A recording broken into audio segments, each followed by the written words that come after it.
ચલો ગાઈસ, દાખલાની સિરીઝમાં આપણો આ દાખલા નંબર 1 છે, બરાબર.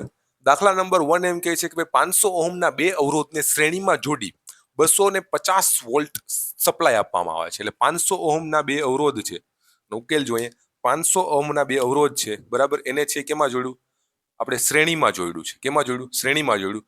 આઈ 500 ઓહમ છે, આઈ 500 ઓહમ છે ને શ્રેણીમાં જોડ્યું, બરાબર. એને આપવામાં આવે છે 250 વોલ્ટ. કેટલા આપવામાં? 250 વોલ્ટ આપવામાં આવે છે. તો પ્રતિરોધનો આપણે પ્રવાહ ફાઇન્ડ કરવાનો છે, એક તો કરંટ ફાઇન્ડ કરવાનો છે, બરાબર. બીજું શું ફાઇન્ડ કરવાનું છે કે ભાઈ કુલ પાવર ફાઇન્ડ કરવાનો છે, ટોટલ પાવર ફાઇન્ડ કરવાનો છે. આ પરિપથને 5 કલાક દરરોજ ચાલુ રાખવામાં આવે, 30 દિવસનું 3 રૂપિયા રેખે બિલ છે શોધવાનું છે, બરાબર. તો પહેલા આપણે પાવર સુધી આપણે ફાઇન્ડ કરી લઈએ, બરાબર. તો પહેલા અમારે શું કરંટ ફાઇન્ડ કરવો પડશે. તો કરંટ ફાઇન્ડ કરવા માટે શું કરી? Current that is equal to V by R total, બરાબર.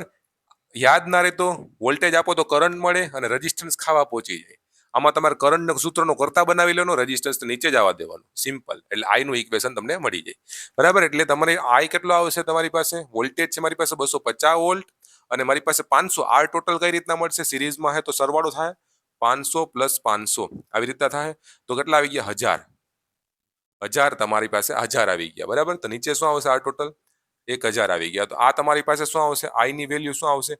છેદમાં છે તો 2 મીંડા પછી તો 0.25 એમ્પિયર તમારી આઈ ની કિંમત આવી ગઈ. આઈ ની કિંમત કેટલી આવી ગઈ? 0.25 એમ્પિયર આઈ ની કિંમત આવી ગઈ, બરાબર. આઈ ની કિંમત આવી ગઈ 0.25 એમ્પિયર. પાવર મારે જોતો હોય તો પાવર કઈ રીતના ફાઇન્ડ કરી? Power that is V into આઈ થાય. V ઇન્ટુ આઈ થાય. પાવર કેટલો? વોલ્ટેજ કેટલો છે તમારી પાસે? 250 વોલ્ટ. કરંટ કેટલો છે? 0.25 ઓહમ. 0.25 ને તમે લખી શકો, બરાબર. 25 ભાગ્યા 100.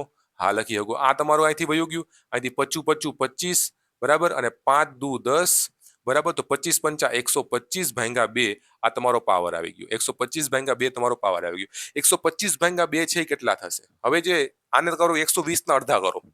125 ભાગ્યા 2 ના અડધા કરો ને 120 ના અડધા કરો. 120 ના અડધા 60 થાય. 5 ના અડધા કરો 3.5 2.5 એટલે આના આવી જાય 62.5 વોટ. કેટલો આવી ગયો? 62.5 વોટ છે, આવી ગયો. રેડી? હવે છે તમારે શું ફાઇન્ડ કરવાની? મારે એનર્જી ફાઇન્ડ કરવાની છે. તો એનર્જી કેટલી કલાક આ પરિપથ હાલશે? 5 કલાક હાલે છે 30 દિવસ માટે. તો 30 દિવસની કલાક કેટલી થાય? તો 30 ગુણાકારમાં 5, બરાબર. તો 5 તેરી 15, 150 કલાક થાય. કેટલી થાય? 150 કલાક થાય. 30 દિવસમાં 150 કલાક થાય, બરાબર. હવે તમારે એનર્જી જોતી હોય, એનર્જી જોતી હોય તો શું આવશે? Power multiply by time. તો પાવર કેટલો છે તમારી પાસે? 62.5 મલ્ટીપ્લાય બાય કેટલો ટાઈમ છે? તો કે 150. 150 મારો છે ટાઈમ, કલાક ટાઈમ છે. હવે આ તમને છે ને વોટ, હવે આ તમને વોટમાં મળ્યું છે, બરાબર. 62.5 ભાંગા 150 ગુણાકારમાં 150, ગુણાકારમાં 150 કરો તો એ તમારું 9375 આવે. કેટલું આવે? 9375 આવે છે. આ તમને વોટ હવરમાં મળે છે. મારે જોઈએ છે કિલો વોટ હવરમાં. તો શું કરી?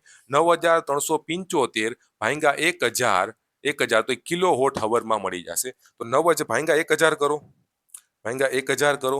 કેટલા આવી ગયા? 9.375 કિલો વોટ હવર, બરાબર. 9. એટલા યુનિટ તમારા વપરાણા, 9.375 યુનિટ વપરાણા.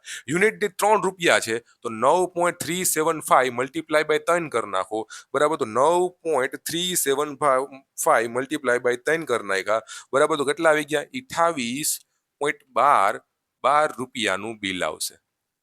28.12 રૂપિયાનું બિલ આવી ગયું. કેટલું? 28.12 રૂપિયાનું બિલ આપણે આવી ગયું, બરાબર. આપણો દાખલા નંબર 1 છે. પછી આના પછી આપણે દાખલા નંબર 2 જોશી, બરાબર. બધી વસ્તુ આપણે ભણી ગયા છીએ, એવું નથી કે નથી ભણી ગયા. પછી આપણે દાખલાની પ્રેક્ટિસ છે એ કરીએ છીએ, બરોબર. ઓકે, ખબર પડી ગયા ની અંદર કઈ રીતના આપણે દાખલો સોલ્વ કર્યો, બરાબર. રેઝિસ્ટન્સ હતા, કરંટ ફાઇન્ડ કરી લીધો, પાવર ફાઇન્ડ કરી લીધું, પછી ત્યાંથી એનર્જી ફાઇન્ડ કરી લીધી. તો 9375 આ તમારા વોટ હવરમાં છે. કિલો વોટ હવરમાં ફેરવું હોય તો ભાંગા તમારે 1000 કરવા પડે, એટલે 9.375 આવ્યા. આ તમને યુનિટ મળી ગયા 9.375, બરાબર. 3 એમાં 3 વડે મલ્ટીપ્લાય કરી નાખો એટલે 28.12 રૂપિયા તમારો બિલ આવી ગયું. ઓકે, ડન એટલી વસ્તુ. Okay guys, thank you guys, bye bye.